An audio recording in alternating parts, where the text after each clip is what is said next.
Ade Saptomo menjawab.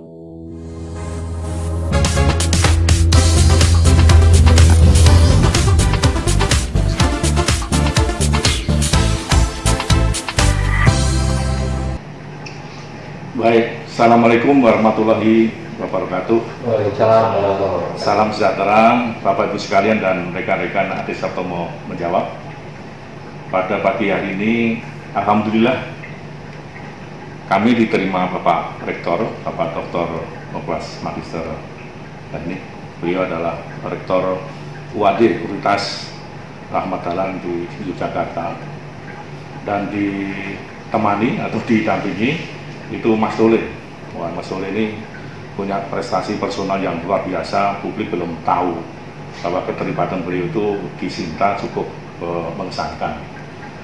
Bapak Ibu sekalian, kami diterima Bapak Rektor untuk menggali dan meyakinkan bahwa informasi dan dokumen yang kami baca, UAD ini punya prestasi yang banyak sekali ya. Salah satu diantaranya adalah mengenai pengelolaan jurnal. Kalau perguruan tinggi PTS umumnya, jurnal biasa saja, yang Sinta 1, 2, 3, 4, 5 itu masih gampang. Tetapi jurnal-jurnal di UAD itu sudah mendapat prestasi internasional, yaitu terindeks Scopus, itu 3 jurnal. Nah, oleh karena itu tentu ini sangat menarik untuk ditiru bagaimana mengelola jurnal-jurnal yang dimaksud yang sudah sampai tingkat internasional. Tentu tidak lepas dari sebuah kebijakan. Kebijakan itu dari rektorat, kemudian kebijakan apa lagi, apakah ada lembaga di bawahnya, dan strategi-strategi yang perlu kita ketahui bersama. Oleh karena itu, sekalian dan rekan-rekan yang menjawab, saya akan menjemput Bapak Rektor, Bapak Dr. Moklas. Assalamualaikum Moklas. Maaf, Pak Rektor. Ya. Ini tadi sudah saya sampaikan di dalam pengantar tadi. Kami membaca di dokumen Google dan dokumen-dokumen lain yang mengesankan adalah di saat PTS lain dalam mengelola jurnal itu menjadi pandangan umum itu lemah. Tetapi di UAD ini terdapat 3 jurnal yang terbaca publik ya, terindeks Scopus. Tentu ini kami punya pikiran mungkin karena kebijakan Bapak Rektor. Nah, kalau ada kebijakan, itu kebijakan apa, kemudian didukung oleh struktur yang bagaimana, dan setelah itu operasionalnya itu mungkin perlu strategi. Nah, strategi ini yang perlu dipelajari oleh yang lain. Itu Pak Rektor, mudah-mudahan Pak Rektor bisa menyampaikan dan dapat dipelajari oleh PTS dan PTN. PTN kan juga jarang mencapai prestasi yang cukup mengesankan di tingkat internasional. Itu Pak Rektor. Yeah. Monggo Pak Rektor, kami ingin belajar dengan tuntas supaya mendapat referensi yang baik. Monggo Pak Rektor. Iya Mas. Pak Ade, terima kasih sudah hadir di sini ya untuk diskusi dan bincang-bincang. Kalau tadi ditanyakan tentang kebijakan pengelolaan jurnal dan kebijakan untuk mendorong para dosen kita di dalam melaksanakan melakukan publikasi karyanya, saya kira ini sama lah ya. Kebijakan secara umum hampir sama. Ya, kita membuat itu harus ada lembaganya. Kita berpikir bahwa pada saat awal ini ada satu kebutuhan untuk mendongkrak ya prestasi jurnal kita, dan sekaligus juga prestasi, karena ada 2 sisi kan Pak Andi ya. Pertama dari sisi pengelolaan jurnal, dan yang kedua mendorong dosen-dosen kita agar bisa berkarya, menerbitkan karya ilmiah di jurnal-jurnal internasional bereputasi. Ya, 2 sisi ini harus bersama-sama kita dorong ya. Jadi yang pertama ada kebutuhan seperti itu. Jadi pimpinan dia harus merasa bahwa kita butuh ada peningkatan prestasi. Jadi kalau kita tidak membutuhkan itu ya rasa-rasanya sulit kita akan mendorong yang lain. Nah, yang kedua kita membuat satu ada wadahnya ada kebutuhan kemudian harus ada lembaganya. Belum ada lembaganya ya barangkali perlu diperjuangkan. Kalau di WADI ini kan harus, kalau belum ada lembaganya harus diperjuangkan di Senat. Ya, perjuangkan dulu ya, kita. ya.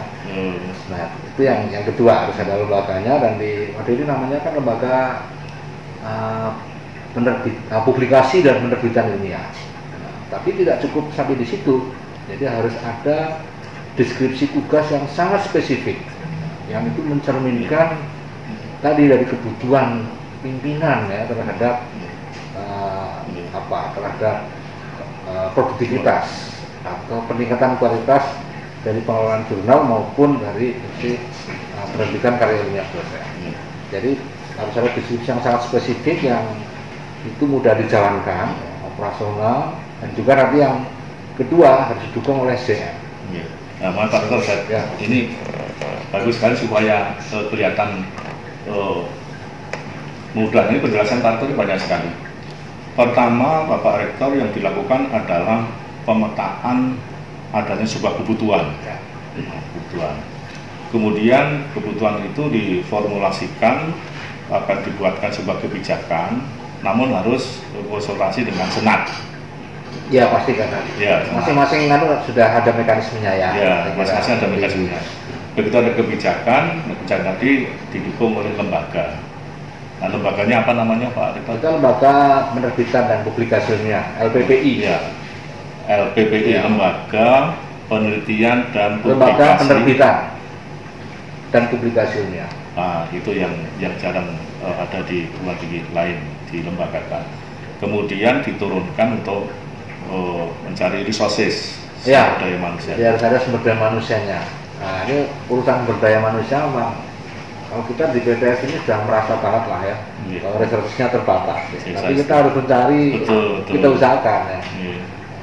Di sini kan nggak bisa lagi disambi kemudian juga.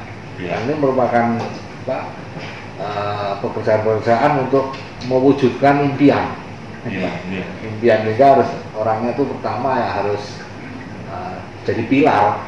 Ya, syaratnya untuk jadi pilar itu ya pertama tentu kompetensi passion ya. Dia itu memang senang di situ. Yang mungkin kita mempekerjakan orang yang di penerbitan ini atau di publikasi ini yang kemudian tidak suka ya pekerjaan-pekerjaan kayak gitu. Dia punya passion dan jangan lupa juga loyalitas dan militansi. Jadi orangnya harus loyal dan militan. Jadi saya malah melarang Pak Tole untuk pakai jam. Nggak tahu sekarang mungkin pakai jam apa enggak? Ya, saya larang pakai jam. Oh gitu ya? Jangan pakai jam. Kalau pakai jam setiap kali kita lihat jam mau pulang aja. Itu salah satu indikasi militannya. Nggak usah pakai jam. Nggak pakai jam. Oh iya. Karena menurut nasihat saya, jangan pakai jam kalau di LPPI. Oh, baru tahu sekarang itu salah satu militan tidak mengenal jam. Yang lain sudah dari CSN. Ya tentu kebijakan-kebijakan lain yang terkait dengan pendanaan. Ya, persis. Memprioritaskan pendanaan ini untuk kita alokasikan ke sana. Jadi pada waktu nyusun rencana anggaran tahunan itu dimasukkan anggaran. Oh ya, sekarang kita kan punya mekanisme nego costing. Iya, gitu. Sehingga Pak Tole dan kawan-kawan di LPPI punya fleksibilitas yang tinggi untuk mengajukan itu. Tinggal kebijakan kita nanti akan menempatkan atau akan mengalokasikan biaya ini sampai seberapa jauh itu tergantung pada kita. Untuk LPPI ini saya kira kita memberikan prioritas utama, termasuk salah satu prioritas utama kami. Itu Pak Rektor, setelah ada kebijakan kemudian ada lembaga LPPI di WADI, bagaimana menumbuhkan gairah dosen untuk menulis? Ini juga dirasakan oleh perguruan tinggi lain. Menulis itu menjadi tantangan tersendiri. Betul, bagaimana menumbuhkannya ini, Pak? Betul. Ya. Jadi pertama ini juga ada hubungannya dengan kualifikasi dosen ya. Kita juga satu sisi ingin menumbuhkan semangat atau spirit untuk menulis, berkarya ilmiah, tapi sisi lain kita juga ingin mendorong agar dosen-dosen memiliki kualifikasi atau mencapai kualifikasi tertinggi, doktor. Jadi kita bungkus jadi satu, satu ada kebijakan kita memberikan tunjangan doktor, Pak. Besar loh Pak. Oh, Kalau tahu, boleh tahu berapa? Boleh ya, 2,5 juta per bulan. Pak. Berapa? 2,5 juta per Oh, bulan. alhamdulillah itu. Cukup besar Bapak? Cukup di Jogja cukup besar. Besar loh Pak. Besar Pak. Ya. Nah, dan itu nanti ada fakta integritasnya. Setiap tahun kita evaluasi. Oh iya iya. Akan kalau nanti tidak melaksanakan fakta integritas itu dalam bulan Desember, maka akan di downgrade di level 2. Tidak mencapai passing grade tertentu, downgrade lagi di level ketiga sampai tidak diberikan lagi. Nah, ini saya kira ini cukup signifikan ya pengaruhnya bagi penumbuhan itu. Yang pertama itu, karena kita berprinsip Pak Ade bahwa peningkatan prestasi itu harus inline dengan kesejahteraan. Iya. Jadi kalau kita tidak berpikir seperti itu tidak ada gunanya. Kita mendorong dosen untuk berprestasi, mendorong dosen untuk produktif, tapi kesejahteraan tidak kita tingkatkan. Seperti itu kita nanti muaranya adalah kebijakan-kebijakan finansial. Jadi satu tunjangan dokter, yang kedua kita juga memberikan. Nah, 2D ini saya bentuk tim namanya tim verifikasi karya ilmiah. Tugasnya melakukan verifikasi. Oke, ini ada karya ilmiah tertentu, diverifikasi, ya, dimuat di jurnal Scopus, ya kuartil berapa? 1, 2, 3, 4. Itu di bawah LPPI. Bukan LPPI. Ini kebetulan kita masih penataan ya. Jadi sementara kita titipkan atau ada di bawah Lembaga Penelitian dan Pengembangan. Lembaga Penelitian dan Pengabdian pada Masyarakat. Di LPPM sementara ada di sana. Dan itu mencermati karya-karya ilmiah dosen. Lolos dari tim itu nanti dia akan dapat reward namanya. Reward karya ilmiah kita berikan. Berapa tadi? Kuartil 1 itu biasanya sampai di luar submission fee dan seterusnya itu sampai berapa Pak? 8 juta. Nggak banyak Pak, karena kita belum punya uang banyak ya. Tapi itu. Karena satu sisi kita juga ingin menegaskan pada dosen bahwa sebetulnya kegiatan-kegiatan kita itu bukan kegiatan yang presisius. Itu kegiatan biasa. Dosen berprestasi itu kan biasa. Kita ingin apa? Menekankan seperti itu.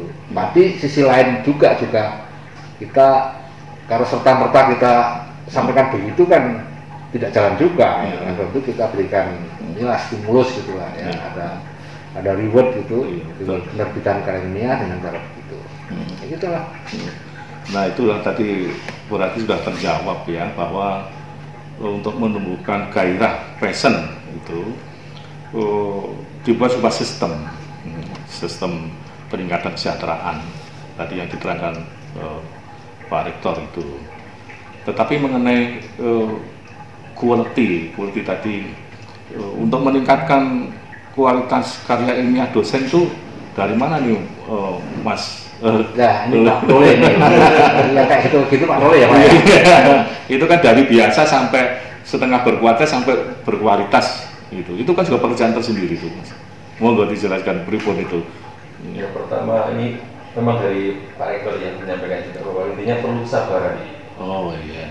Kalau dulu bahasa yang Pak Lukas sebagai Rektor sering menyampaikan ini hukum kelembaban. Jadi artinya harus didorong terus sampai bergerak. Kemudian kita upayakan jangan berhenti. Jadi ibaratnya kalau udah jalan kan energinya lebih sedikit ya. Tapi kalau belum jalan ini memang lama.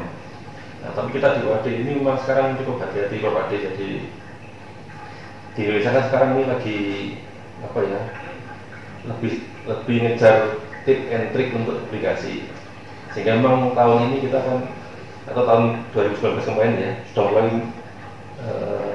naik tajam lah aplikasi Indonesia. Cuma di WAD ini kita dorong untuk tidak ikut angin itu karena apa ya, jadi publikasi yang ada ini sebenarnya tidak terlampau naik secara kualitas, secara jumlah iya. Nah, sehingga di WAD ini kita dorong untuk tidak apa ya, tidak hanya sekedar mengejar jumlah. Karena pada prakteknya besok kan banyak jurnal itu yang discontinue atau bahkan di cancel. Nah, jadi sekarang ini kalau boleh jujur, sebenarnya Ristek Dikti ini kan berusaha mempertahankan jurnal-jurnal yang ditempati publikasi Indonesia banyak yang mau setelah Pak Rektor di-downgrade. Jadi ini kan banyak jurnal yang terancam untuk dibatalkan dari Scopus. Iya. Nah persoalannya ini adalah terlalu banyak penulis Indonesia yang masuk ke sana yang awalnya itu hanya menggunakan tip and trick. Nah ini yang berbahaya untuk kita. Artinya ini semu atau keberhasilan yang semula. Tapi ini ya kita berusaha naik jumlahnya, tapi ya jangan hanya take and trick. Sehingga kami sampaikan bahwa kalau mau publikasi sederhananya begini, jangan publish pada jurnal yang orang Indonesia banyak publish. Oh gitu. Publishlah pada jurnal yang di luar Asia. Dan ini kita akan ada aspek kepuasan kebanggaan. Karena hidup kita ini tidak hanya sekedar yang tertulis secara lazim. Artinya kalau kita ini berhasil sungguhan, ini orang akan lebih menghargai daripada kita ikut yang rame-rame. Ini saya ingin dengan yang tadi sampaikan Pak Rektor bahwa ini ya kita harus sifatnya ini apa ini? Artinya ada cara yang berbeda. Nah, jadi memang ya intinya bahwa kita juga berusaha mendorong publikasi naik, tetapi tidak hanya itu gitu. Dan dulu memang saya juga kebetulan ada semacam warning ya waktu itu dari Prof. Yanul Zaharun. Oleh kamu jangan ikut-ikutan yang lain, kamu jangan ikut-ikutan yang ngisi-ngisi yang bilang tip and trick ini hal yang menyesatkan. Nggak kira gitu lah Prof. Satu hal yang mengesankan itu ini sudah diketahui publik ya, bahwa UAD memiliki 3 jurnal yang sudah berreputasi internasional terindeks Scopus. Ini sebuah prestasi yang mengagumkan bagi PTS dan faktanya memang satu-satunya gitu. Itu bagaimana sampai di sana dan bagaimana caranya ini sampai Scopus itu nggak sembarangan. Kalau kita nulis saja masuk ke sana juga sulit begitu. Apalagi jurnalnya diakui. Sebelum saya jawab itu, saya ingin menyampaikan satu lagi Pak. Jadi tadi ini Pak Rektor menyampaikan bahwa apakah inisiatif di LPPI Jawa yang enggak, tapi ini bagus menurut saya. Bagaimana mungkin yang mendorong publikasi di LPPI kok yang memverifikasi LPPI ini nggak fair? Ini saya menangkapnya seperti itu. Jadi ini memang kebijakan dari Pak Rektor, sehingga ibaratnya ya nggak lucu kalau masaknya di sini kok yang menilai masaknya di sini juga. Gitu. Jadi ya biar capaiannya ini benar-benar lah. Gitu. Ini hal yang bagus. Kemudian terkait dengan mendorong jurnal untuk Scopus, memang intinya juga kita sekali lagi bahwa kita berusaha sabar, kemudian mencoba mengajak teman-teman pelan-pelan. Artinya kita pun tidak mengejar jumlah yang banyak. Yang penting ada dulu. Jadi alhamdulillah sekarang ini kayak misalnya katakanlah muncul Ijain yang Pak Andi Panolo ini kan juga tergolong masih muda, belum S3, sedang S3 sekarang. Nah, ini juga ibaratnya pilar Pak Rektor. Pilar ya. Kemudian Pak Ruli ada yang dari hukum misalnya, sekarang dari Pak Kaprodi ya. Dan nanti ada beberapa hal cara menemukan pilar loh Pak. Ya itu yang ini nanti pertanyaan yang clue-nya di situ. Menemukan pilar gimana? Mungkin nggak nanti disampaikan ini. Ya intinya kita harus sabar pelan-pelan, kemudian kita bentuk komunitas. Jadi nanti kalau ini sebenarnya ya secara sesuai dengan ini moral intelektual bahwa ini guyonnya para begini. Kalau kita pergi 5 orang, 4 orang sholat, 1 orang yang mau sholat ini sungkan. Katanya awalnya jaga sandal aja. Jaga sandal itu saya bosan ikut lama-lama ikut sholat. Gitu.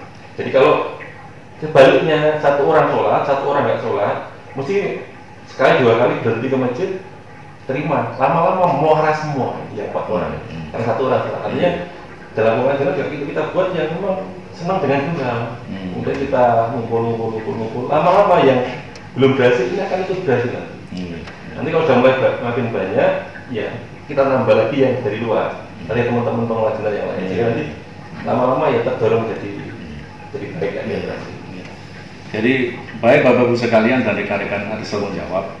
Ini saya mencatat 3 jurnal yang terindeks Scopus. Itu pertama adalah Bulletin of Electrical Engineering and Informatics, itu disingkat kalau bahasa Indonesia BEEI supaya mudah gitu. Yang kedua adalah Indonesian Journal of Electrical Engineering and Informatics, disingkat IJEEI. Nah, itu. Nah, yang ketiga sekarang, Profesor. Telecommunications, Electronics and Control. Ini adalah 3 jurnal yang terindeks Scopus, yang publik diisi ya, publik di tingkat dunia itu penulis-penulisnya dari berbagai negara, ASEAN, Asia Pasifik dan dunia. Ini cukup mengesankan, dan kalau dilihat dari sisi ini tentu UAD unggul karena memang sudah menjadi perhatian dunia di dalam tercermin di dalam tulisan-tulisan jurnal internasional. Tapi masih satu sisa ya, tadi Pak Rektor mau menjanjikan mau mencari pilarnya itu tadi. Itu kan strategi yang tidak bisa diketahui oleh publik. Sudah terlanjur tadi bersedia ya. Sudah terlanjur bersedia biar pada belajar. Saya kira kita juga mengalami hal-hal yang sifatnya by accident. Oh, iya. Jadi ini yang kadang juga apa ya, satu hal yang memerlukan kepekaan kita. Jadi dikatakan ada seorang yang sebut saja baru datang begitu, datang kemudian dia passionnya dari situ. Nah ini yang harus kita tangkap orang gini. Banyak yang sudah lama di sini tapi tidak punya passion. Nah, mungkin ya kita lihatkan. Jadi selain kita memang searching yang sifatnya disengaja gitu cari, tapi kadang-kadang juga muncul Pak. Ada accident. Ya muncul tiba-tiba kok ada orang datang, itu orang baru ya. Dokter baru datang begitu, kita tanya pengalamannya begini-begini, terus kita lepas biarkan saja loh, kok nggak bisa terkendali nih, maunya bikin jurnal, bikin aja udah ditangkap oleh seperti itu. Tidak hanya sampai di situ, bahkan udah ngurus ini jadi kepala bidang ini dan seterusnya. Oke, jadi kita cari ya orang-orang yang passionnya tinggi, walaupun itu kita tidak sengaja kadang-kala ya menemukannya. Kemudian kita tempatkan pada tempat yang sesuai, dan itu dahsyat sekali Pak. Dahsyat sekali. Kadang-kala kita di pimpinan ini kan kesulitan ya mencari orang ya untuk. Jadi ya itu karena sudah ada wadahnya dulu biasanya. Ada wadahnya dulu, kemudian baru kita cari orangnya. Nah ini sulit ini, padahal sudah seadanya aja, udah yang penting. Tapi apa ya belajar di situ lah. Sudah, kalau sudah belajar menjabat sambil belajar nanti pinternya ketika jabatan akan selesai. Ini problem buat kita. Nah di jurnal nggak bisa kayak gitu. Di jurnal itu harus dibalik. Harus dibalik. Dibalik. Jadi belum ada wadahnya tidak apa-apa. Yang penting ada orangnya dulu. Kemudian bekerja mereka, setelah itu kita perlu wadah baru kita buatkan wadah. Dan ini memang tidak gampang karena kita berhadapan dengan struktur formal kan, kadang-kadang disalahkan oleh senat juga karena tidak mengikuti aturan dan seterusnya. Tapi ini harus bisa diselesaikan secara internal. Jadi intinya kita jangan berharap di dalam pengelolaan jurnal ini akan baik kalau SDM yang kita tentukan itu basis penempatannya dan pencariannya tidak berdasarkan pada passion. Itu nanti dari passion itu akan menumbuhkan militansi dan akan menumbuhkan loyalitas yang tinggi. Jadi seperti itu saya kira ya. Jadi kepekaan seorang pemimpin. Jadi kepekaan seorang pemimpin dalam menangkap potensi, ya gitu ya Pak. Jadi Bapak Ibu sekalian, dari bincang-bincang padat ini, saya akan mengulangi lagi. Saya membaca di informasi dokumen di Google itu ada 3 jurnal yang dikelola oleh UAD, Universitas Ahmad Ali Jakarta, itu terindeks Scopus. Saya mau ulangi lagi, saya mau konfirmasi lagi kepada Bapak Rektor dan Mas Suri, apakah benar 3 itu atau justru tambah? Tambah Pak. 2 atau 1? Ya. Nah begitu. Tambah Pak. Ya. Ada 4. Ada 4 berarti. 4 yang terakhir namanya apa Pak Doli? IJAIN. International Journal of Veteran in Intelligent Informatics. Ya. IJAIN. Nah, itu mulai tahun berapa ya? Yang terakhir. Ya? 2 tahun yang lalu. Baik. Baik Bapak Ibu sekalian, ternyata di dalam bincang-bincang ini ada 4 jurnal yang dikelola oleh Universitas Erlangga di Jakarta yang terindeks fokus. Saya sebut lagi, pertama adalah Bulletin of Electrical Engineering and Informatics, itu disingkat BEEI, itu bahasa Indonesia. Kemudian yang kedua, Indonesian Journal of Electrical Engineering and Informatics, IJEEI.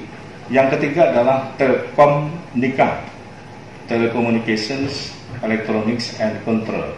Dan ada satu lagi ternyata. Jadi tadi saya pikir ada 3 jurnal, ternyata 4. Berarti luar biasa yang dikelola oleh UAD. Sangat berhasil dan mudah-mudahan bisa ditiru.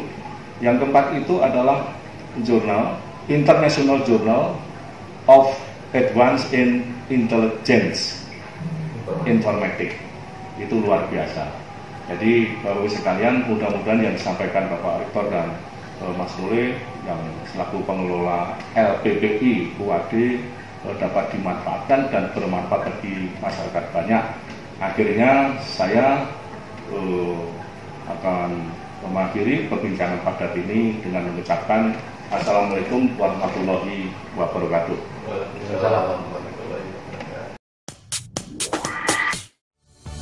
Terima kasih telah menyimak Ade Saptomo menjawab. Sampai jumpa pada jawaban berikutnya. Jangan lupa subscribe, like, lonceng, dan share.